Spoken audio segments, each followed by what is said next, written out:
Hey, quick note before we start the video. I want to let you know there might be some sound issues, mic quality issues that you might encounter. So I'll try to prevent that in the future. But other than that, I hope you stick around, enjoy the video, and let's get it started. The return of Returnal and Saros. I think Returnal needs to be revisited. It's one of my favorite games of all time. I spent about 80-ish hours playing the game, and so I feel like I have a good foundation to talk about it. Saros is coming out right now around this time, April 30th, 48 hours early if you pre-order early access. But that's exactly 5 years since Returnal came out, April 30th, 2021. It's made by Housemarque, which was founded in 1995, and they've made a lot of different games. So it's not their first rodeo, but it was one of the earlier launch titles for the PS5, and I felt like I needed to purchase it because it was brand new. It was a new IP. There wasn't a whole bunch of titles for the PS5 even after launch early on. And it just looked cool to me. It looked like something I wanted to play. Fast-paced shooting, action, sci-fi setting. And so it piqued my interest, and I bought it. I feel like Returnal has a lot of misconceptions about it. It's not for everybody. Nothing is for everybody. And I feel like people that may have attempted to play it, found it too hard, and stopped playing should give it another go. And with Saros coming out now, and it being the spiritual successor to Returnal, some people say Returnal 1.5 or whatever, I feel like knowing the original game would not only like better prepare you for Saros and what to expect Saros, but you would find a much deeper level of appreciation. So when Returnal came out, there were a lot of people discussing how difficult the game is. And I will say that the game is very difficult. It's unforgiving is an understatement. The difficulty is brutal. It will smack you. It will toss you around. It'll put you in timeout. It'll make you it'll make you go in the corner, face the corner, and rethink your life. But it's a beautiful game. It's beautiful in so many different ways. Like even the difficulty of it is beautiful. The graphics are beautiful. The controls are so fluid and wonderful. Very responsive. Returnal had a lot of negative stigma around it when it came out, primarily because of the difficulty. I would say specifically because of the difficulty. And again, it's not for everybody, nothing is, but I truly believe that if you are somebody that likes a little bit of challenge and you haven't tried it, definitely try it. If it's not for you, okay. But I'm also speaking to the people that feel like it is for them, but it's still too hard. Because that's how I was. And that's what this video is about.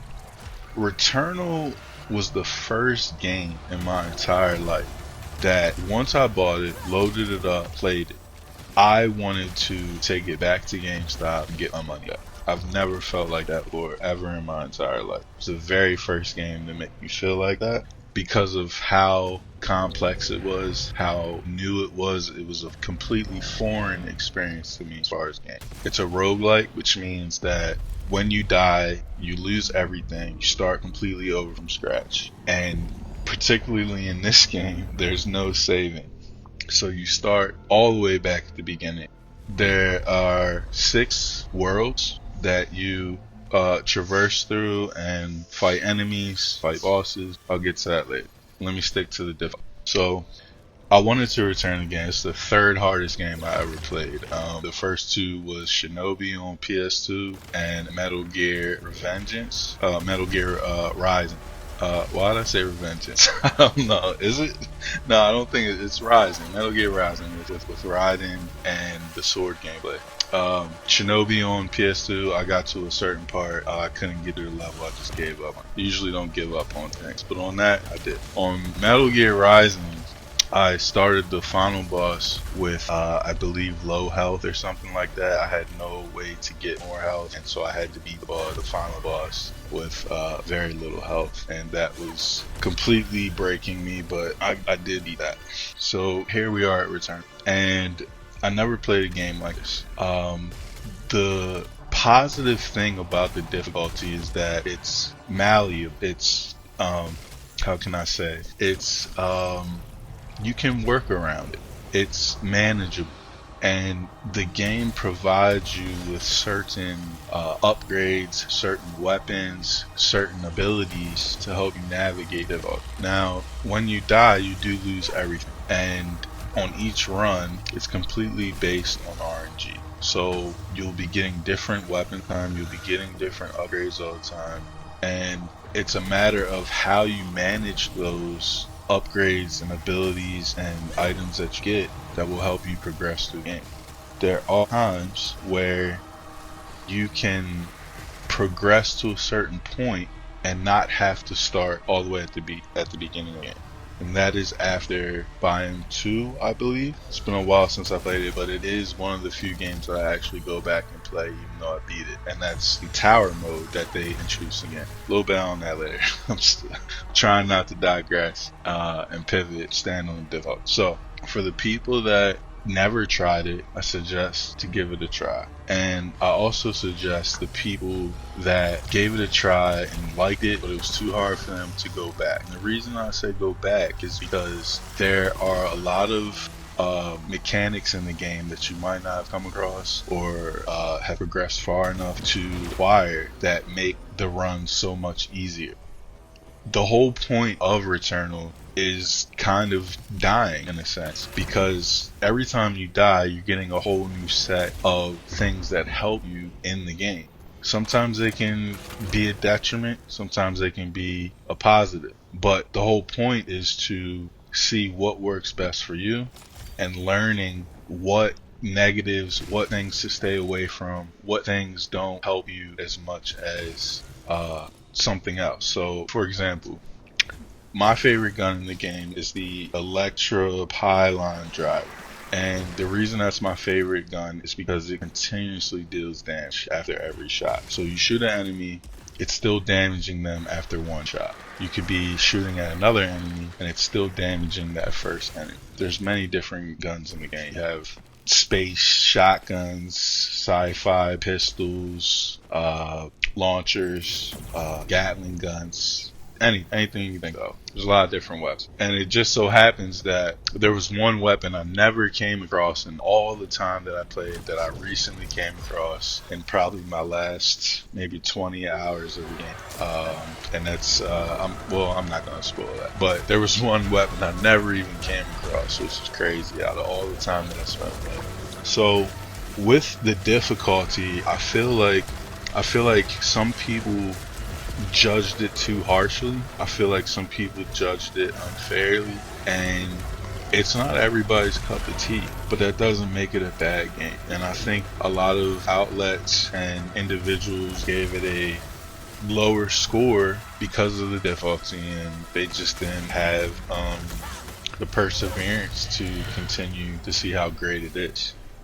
I wanted to return the game initially, but I came back home. I put it back in the system, and I was like, "There's something here. Let me reassess. Let me, try to power through it and get ahead, and possibly beat the game." So, believe it or not, after the second world, some people argue the third. Remember, there's 6 total. But after the second world, the game becomes a lot more easier. No lie. Especially for me. Maybe it's after 3 for you or somebody else. But after World 2, the game becomes so much easier. And that kind of doesn't make sense in a way, because you think that it would just progressively get harder the further you go, but it doesn't. I don't know why. I don't know how they were thinking about Returnal as they were developing it, but nonetheless, it doesn't become a cakewalk necessarily. But I would say after the first two worlds, you have a better understanding of how things work, what you're supposed to do, what the objective is, how not to die. And you generally, I mean, again, it is RNG, but you generally have a nice loadout and a nice setup, and you're better equipped to take on the challenges that lie ahead. So I didn't return it. I just sat down. I was like, hey, this is a crazy learning curve, but I'm willing to learn. And some people aren't going to get past that point. Some people aren't going to even get close to that point. But there was just something about this that really opened my eyes and made me want to complete it. It made me not want to give up. And everybody's not going to feel like that. I respect that. I respect if you hated it. I respect if you returned it. I respect if, you would never touch it again. But I implore you, whoever's listening, if you tried this game back then and it was too hard to just give it another go, but when you die, play again, because you're gonna die. Good players die. You'll learn how to not die. And I think there's a hidden gem of fun to be had here. It's Returnal was a diamond in the rough. It was my first roguelike, I believe. Yeah, it was my first roguelike that I ever played, and it turned out to be one of my favorite games that I've ever played. And it's one of the few games that I go back just to play the tower mode. So let me move on to a little bit more about the game. Um, there's a story here. It's not easy to uncover or put together. You have to be really deep into finding a lot of different parts of the game to coalesce and put the story together. There's many different weapons, as I was saying. The loop of the game is dying, coming back to life, acquiring different items, different abilities, different weapons to help you progress. Dodging is a big thing in this. And a lot of people don't know that you can dodge through a lot of attacks. There's some that you can't, but dodging is kind of like, an iframe ability. It gives you a little window of invincibility. In a lot of areas, you collect obolites, which is this game's currency, to buy other items or upgrades for your character. There's dozens and dozens of different enemies. Some are just variations of the same kind of enemy, but there's a lot of different enemies in the game, which keeps things fresh. And the whole game is pretty much shooting and dodging attacks. So, but it's a little more complex than that. But that's the main focus. It's like a modern 3D, old school 2D shooter like Galaga, but updated. So the controller speaker is really cool with the game. If you enable that function, you'll find it pretty fun to listen to. The haptic feedback is great. The replayability is there. Like I said, I don't like once I beat a game, usually I'm done with it. I don't go back to it unless it's like an online multiplayer kind of thing. But with Returnal, it is one of the few titles that I decide to go back every now and again and just give it another whirl because it just feels that good. Another thing about the game that's so interesting is there are 6 worlds. They're called biomes, but when you die, the whole layout of the world that you die in changes. So each time you run through after you die, the whole layout is completely different. So you're finding items in different areas, enemies are in different locations, and that just keeps it so fresh and engaging. And some people might feel like that's overwhelming, but there is a certain number of phases that it changes, and then you start to get the hang of it and remember layouts after a while.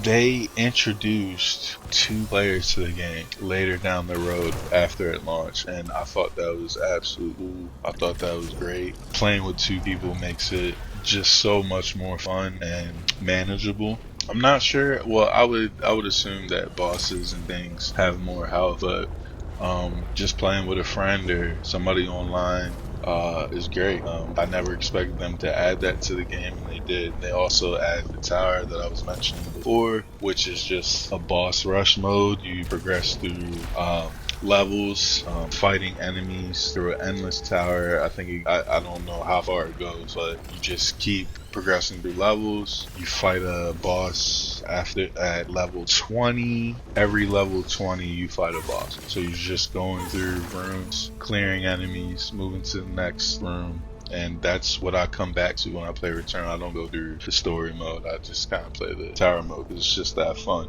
They also introduced suspend cycle because there is no saving. That was another turn off for a lot of people, not being able to save your progress. But after you get to World 3, you can start at World 3. So even if you die, you don't have to go through World 1 and 2 again to get to 3. You can just start at 3. But you can go through World 1 and 2 to acquire money, acquire obelites, acquire items, weapons, things like that to equip you for World 3. Completely up to you. It's not mandatory, it's not necessary, but you have that option. And suspend cycle is a way to like pseudo save the game. Suspend cycle is, say you're in the middle of a run, you gotta leave the game, you hit suspend cycle, you could put your system in rest mode or what have you, come back and be exactly where you were. So there is no official save, but when they introduced that, it was a good quality of life for sure.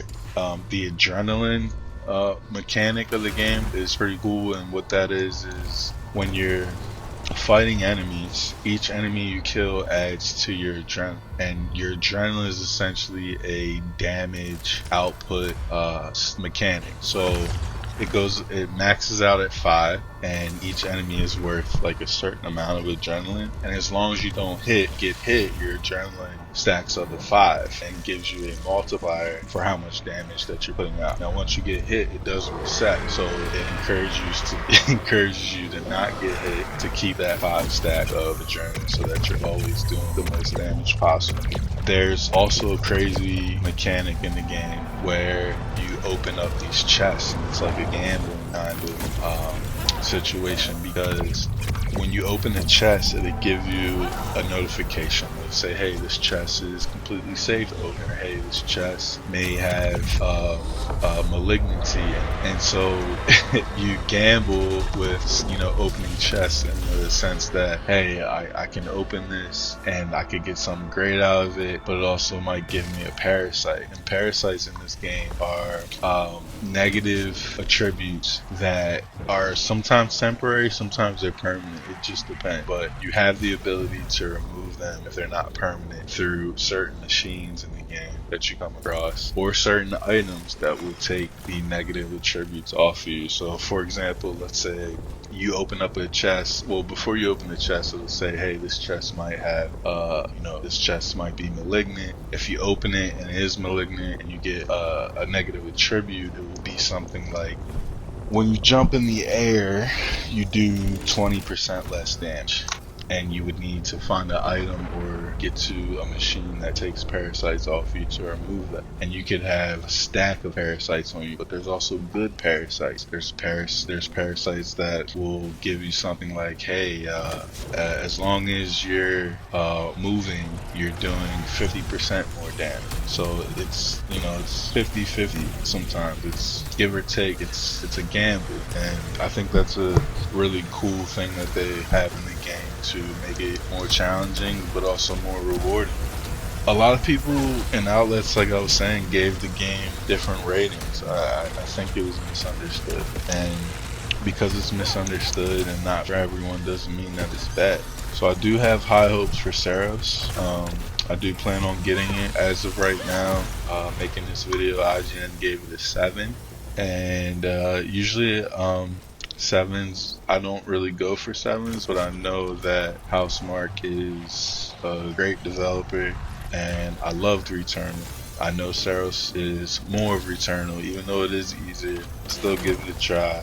I wouldn't mind them making a Returnal 2, honestly. And I thought Saros would be Returnal 2. But, I have high hopes that one day they will make a Returnal 2. And I'm looking forward to it. I appreciate you listening to me ramble. Time's important. And I appreciate you allowing me to to speak my mind about one of my favorite games. Thanks for sharing your time with me, and I'll see you later.